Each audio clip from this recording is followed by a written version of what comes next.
Dia sudah jadi pahlawan nasional, anaknya sudah pernah jadi menteri dan pahlawan nasional, cucunya jadi presiden, cicinya sibuk cari uang lewat yayasan-yayasan pengumpulan dana.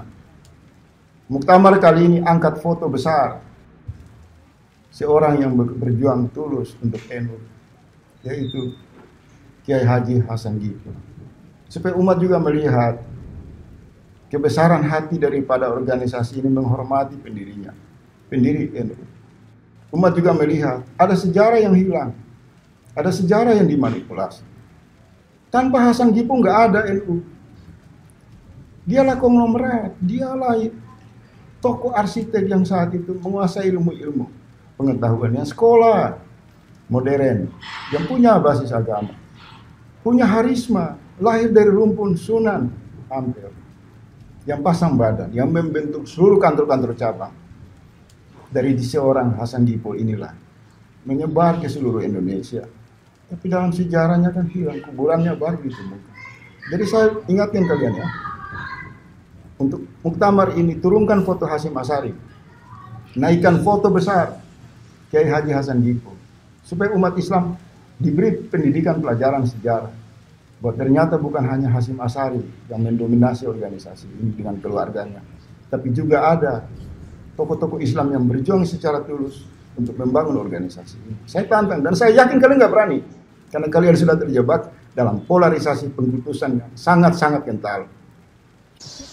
Ini ngaji itu harus objektif itu jujur. Jadi bisa saja korbannya ayah saya, bisa rektornya, bisa semuanya, tapi korban dengan makna yang bagus. Karena di antara saran Al-Quran, Allah ngendikan kalau belajar atau mencari nasihat atau mencari kebaikan apa saja, itu diistilahkan walau ala anfusikum awil walidaini wal aqrabin, meskipun ketentuan itu merugikan kamu.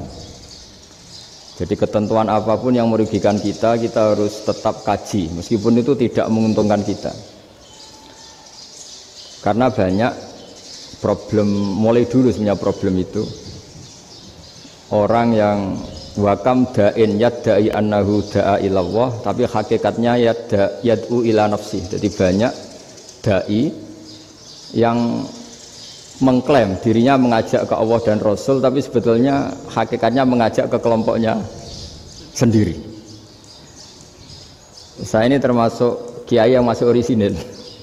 Artinya orisinil gini, suatu saat atau kapan saja saya kok sudah tidak laku jadi kiai, asal Islam jalan tetap senang, karena nggak penting yang populer saya apa enggak, itu tidak penting, yang penting agama ini tetap jalan. Sama, negara ini harus jalan siapapun presidennya. Ya, ini penting saya utarakan karena perbedaan antara nafsu dan komitmen beragama itu tipis sekali. Sehingga dulu pernah ada cerita, ini bukti keadilan Rasulullah SAW. Pernah suatu saat Nabi itu ngaji, ya ngaji seperti ini. Terus ada pemuda dengan cueknya ngelewati masjid yang sedang dipakai Nabi ngaji. Singkat cerita semuanya ngomel ya, bergumam. Celaka betul pemuda itu, ada Nabi ngaji kok tidak ikut ya. Tapi Nabi secara besar hati ngendikan, ini ada di beberapa kitab di Fadhailul Kasbi, keutamaan kerja. Kata Nabi, pemuda itu mau mencangkul di lahannya. Jika dia mencari nafkah untuk keluarganya, untuk kebaikannya, maka itu bagian dari ajaranku. Jadi Nabi berbesar hati bahwa kerja seperti itu bagian dari ajarannya. Jadi tidak harus datang ke majelis ngaji. Dan bisa saja yang sedang hadir itu ya orang yang hindari istrinya minta belanja, dari ngaji terus benar dituntut belanja kan gitu.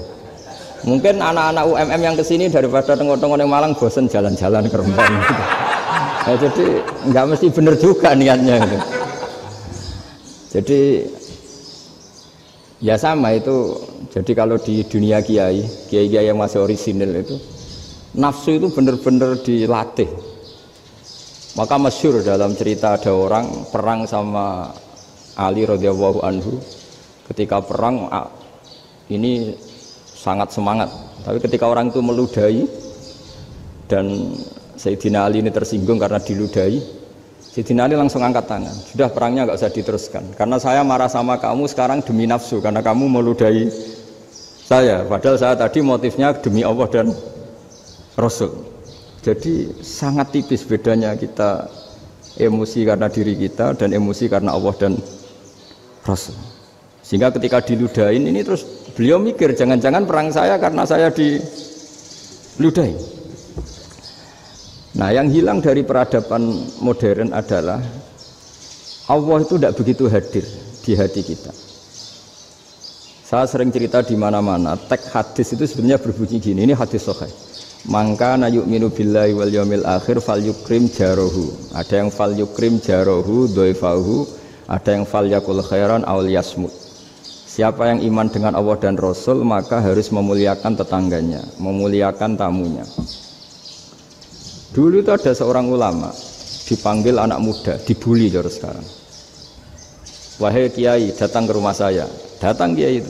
Setelah sampai ke rumah orang itu, silakan kiai kembali ke rumahnya. Saya tidak butuh kiai. Kiai itu dengan riang kembali. Setelah di rumah dipanggil lagi. Pak Yai, silakan datang ke rumah saya. Datang lagi. Ya senyum-senyum kiainya santai. Wah, nggak jadi butuh Pak Yai. Silakan kembali lagi. Sampai 3 kali. Oh itu kalau rektor digitukan marah itu. Dosen marah. Kiainya santai, santai senyum-senyum rileks. Ketika ditanya, kenapa Pak Yai tidak tersinggung? Jawabannya unik. Anak muda, saya ini senang sekali nuruti perintah Allah, disuruh menghormati tetangga. Sehingga ketika Anda manggil ya saya datang. Ketika Anda nyuruh pulang ya saya pulang. Saya senang sekali nyenengkan tonggo. Dan itu perintah Allah, jadi tidak ada hubungannya dengan kamu. Wah pemudanya nangis minta dimaafin. Kalau kita kan enggak, kita ini dosen, kiai, mungkin kita doktor, mungkin kita profesor. Tapi kita ini sering didikte oleh orang bodoh. Kalau orang bodoh itu jengkel, lo kita ya jengkel. Lo kamu jengkel, dijengkelkan orang bodoh itu namanya terdikte. Itu bodoh apa pinter? Oh itu tidak pinter sama sekali. Kalau betul-betul kamu pinter, hanya bisa didikte oleh Allah Subhanahu wa Ta'ala. Jadi antara hukum Allah apa? Wa ahsin man asa'a ilaika, berbuatlah baik sama orang yang berbuat buruk sama Anda. Itu dikteannya Allah. Kalau dikteannya orang-orang bodoh kayak dimangkel ben mangkel, terus kamu mangkel. Itu bodoh apa pinter? Nah, problem kita kekinian adalah wong pinter wong bodoh itu podo-podo bisa didikte oleh sekelilingnya.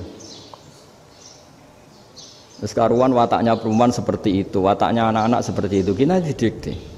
Anak-anak jengkelin kita mangkel, berarti kita didikte oleh orang bodoh.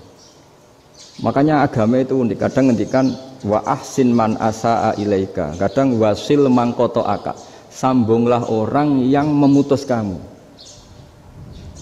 Karena dengan demikian kita hanya didikte oleh Allah Subhanahu wa Ta'ala, bukan didikte oleh hukum sosial.